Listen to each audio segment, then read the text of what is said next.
Pemirsa, setelah sempat melarikan diri, tersangka pelaku penganiayaan terhadap seorang pengemudi beca di Batubara, Sumatera Utara yang videonya viral di media sosial akhirnya ditangkap polisi.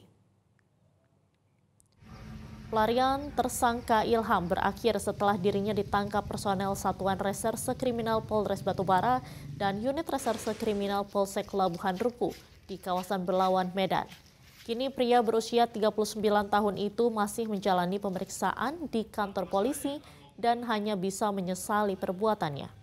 Penganiayaan terhadap pengemudi becak bernama Usman, 58 tahun, terjadi di Jalan Rakyat, Kelurahan Tanjung Tiram, Batubara pada akhir April 2024 lalu.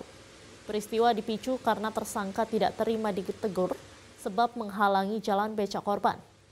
Akibat penganiayaan itu, korban mengalami luka-luka dan harus dirawat di rumah sakit. Aksi brutal tersangka itu terekam CCTV warga. Pasca videonya viral, polisi kemudian membentuk tim untuk mengejar tersangka. Kapolsek Labuhan Ruku AKP Riswanto mengatakan, tersangka sudah 2 kali dihukum pidana penjara karena kasus narkoba. Kini tersangka kembali terancam hukuman 5 tahun penjara karena kasus penganiayaan tersebut.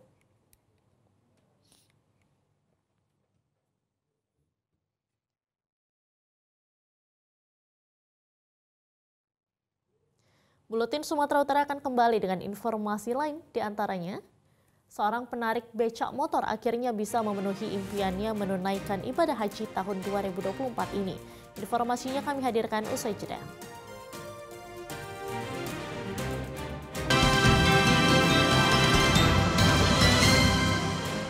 Jelajahi cara baru mendapatkan informasi. Download Metro TV Extend sekarang.